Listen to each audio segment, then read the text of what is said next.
Highway safety highlights the final day of the NOMA conference. Fire rips through a Limerick Street townhouse. And the latest on the public sector workers' strike.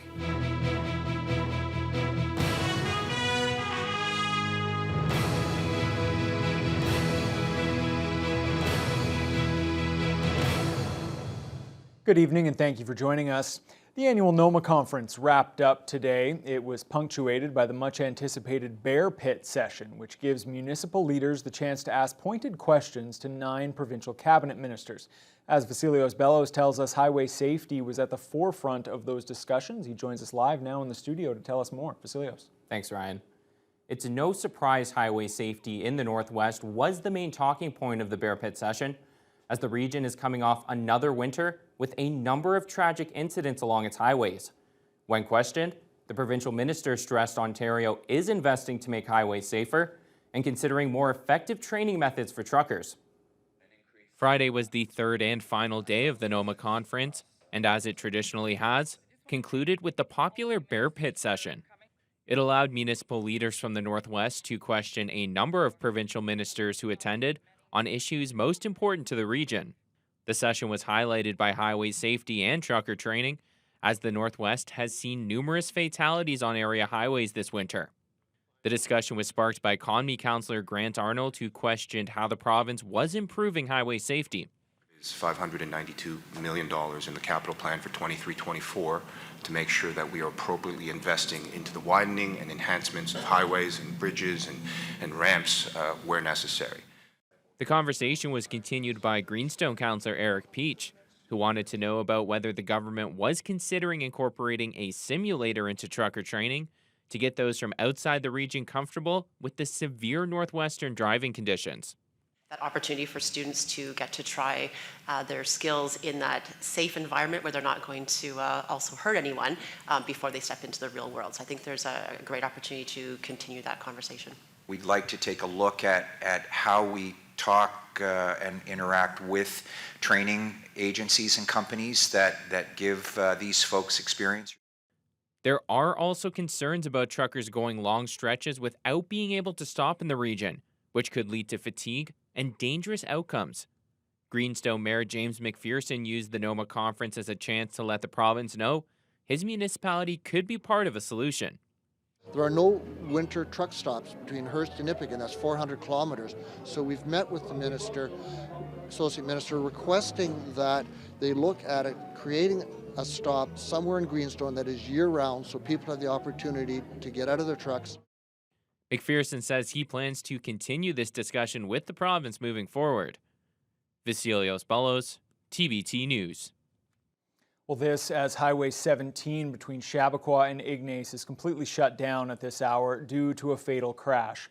OPP say 2 vehicles collided east of Uppsala around 2:30 this afternoon. One person was pronounced dead at the scene and another was transported to hospital with serious injuries.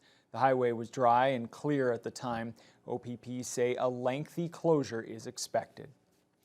A structural fire broke out on Limerick Street around 7:30 last night. After receiving multiple calls from nearby residents, Thunder Bay Fire Rescue crews were able to quickly evacuate the 10-unit row of townhouses, ensuring that the fire didn't result in any injuries.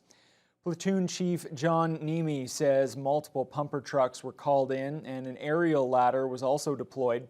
The active fire was first discovered on the 2nd floor of one of the units before reaching the attic.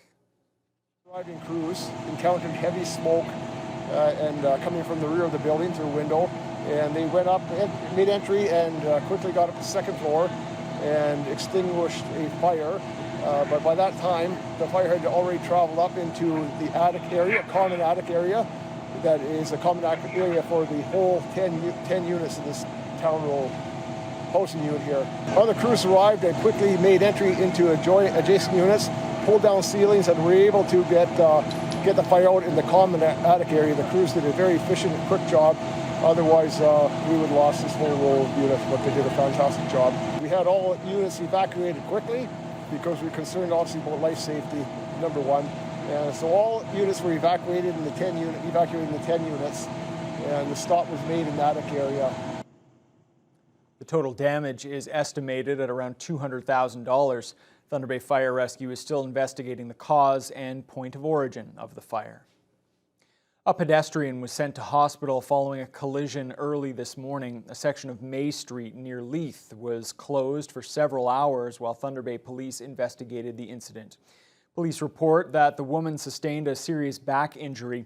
She was treated by first responders at the scene, who were called just before 5:30 a.m. This is the third pedestrian traffic incident over the past week, including a close call Tuesday on the Harbour Expressway that was caught on a police dash camera. The family of a missing Thunder Bay man has relaunched their search effort. 65-year-old Alex Lawson was last seen in the area around Grandview Mall on November 27th. Lawson's family held a news conference in early January, asking the public to keep an eye out and help look for him. The initial search lasted about 40 days with no success. Now that winter is coming to an end, a community search team has begun trying once again to find any sign of Lawson. Search volunteers from Lac Seul and Mishkegoguming First Nation arrived in the city this week. Local police resumed their search efforts 2 weeks ago. The family says they appreciate that effort. Anyone with any information is asked to call City Police or Crime Stoppers. MPPs Kevin Holland and Greg Rickford made a funding announcement in the city today. The Northern Ontario Heritage Fund is investing $2.8 million to support 14 businesses here in northwestern Ontario. KBM is one of the businesses that will receive the funding, along with Evergreen Pharmacy and Loch Lomond Equipment Sales. KBM offers aerial survey services to the region and all across North America. The funding will allow the recipients to expand their businesses. It allows us to expand our line of business and increase our aircraft fleet that we have for the company, and of course allowing us to expand our service offering across Canada, Central Canada, and also North America. The Northern Ontario Heritage Fund is committed to growing our businesses and helping businesses to leverage an investment in the community, in young people, creating opportunities for jobs and for economic prosperity. You can't impress enough how important that is for the economy of Northwestern Ontario, and the ability for me to visit the businesses that have been recipients of this and hear from them how it's created more opportunities for them, and they've been able to grow their businesses and sustain employment. It's exactly what the NIHC was designed for. So it's a testament to how well the program is working. Holland notes more than $82 million has been invested into Thunder Bay businesses since 2018, helping to create and sustain more than 1,200 jobs. Well, back in March, the Ford government announced a $14 million investment that will see Lakehead University collaborate with the University of Guelph to expand a veterinary program to the LU campus.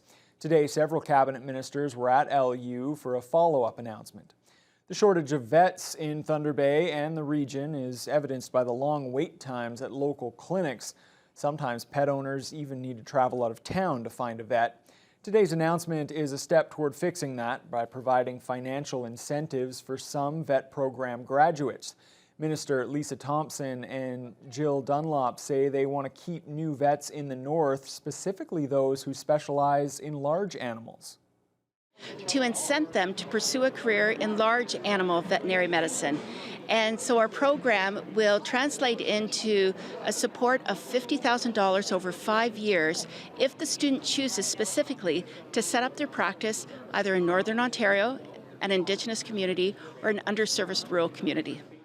This is welcome news for both schools who are doing this work. And for me as a minister, I think it's amazing to see the collaboration between two universities coming together to ensure that they are providing success for students, for communities, and in this particular area for animals too.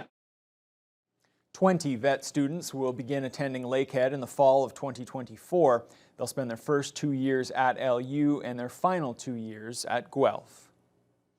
A number of Lakehead Region Conservation Authority experts were on site along the Nebing River this morning as part of the City Nature Challenge. It's a global event in which participants track and share the species that they observe.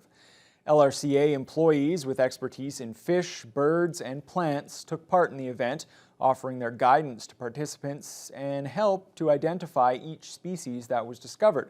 We spoke with the LRCA's Ryan Mackett to find out more. The idea is to see how much biodiversity we can find at this point in time over the next 4 days globally.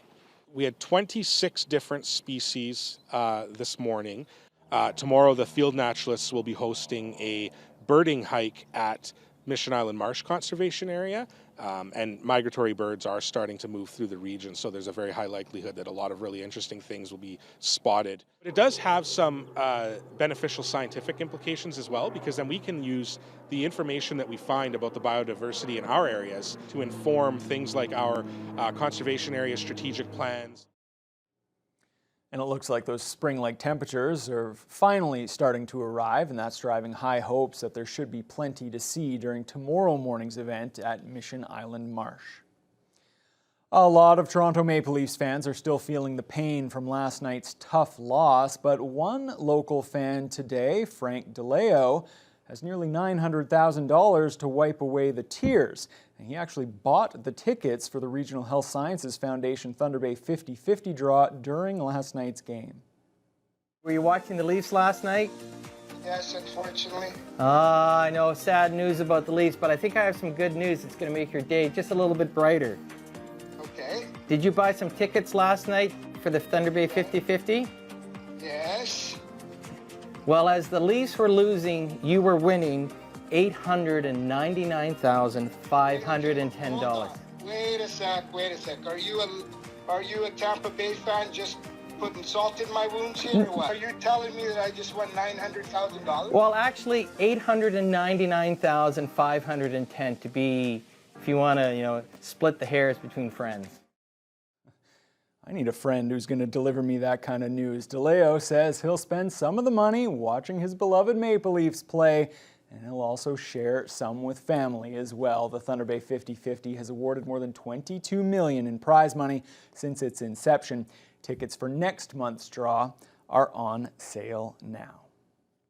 And of course, we're happy for our latest winner, Fiona, and there's just a twinge of jealousy there as well. Well, there you go. Today was, well, I guess lots of sunshine for our winner. A lot of more gray skies, though, for residents in Thunder Bay, and mostly cloudy throughout the day. A low of 3, a high of 7. So we're still well out from where we should be for this time of year. But winds were relatively light off the lake from the east, 9 to 16 kilometers per hour. To the west, Fort Francis has had some off and on rain today. They're currently at 9. You can see the warmer temperatures inching their way in. Kenora currently at 11, Dryden at 9, as is Red Lake, Sioux Lookout, Armstrong. They too have their fair share of cloud marring the sun. As we head further east, Greenstone, lots of sunshine, but slightly cooler temperatures similar to Thunder Bay at 7.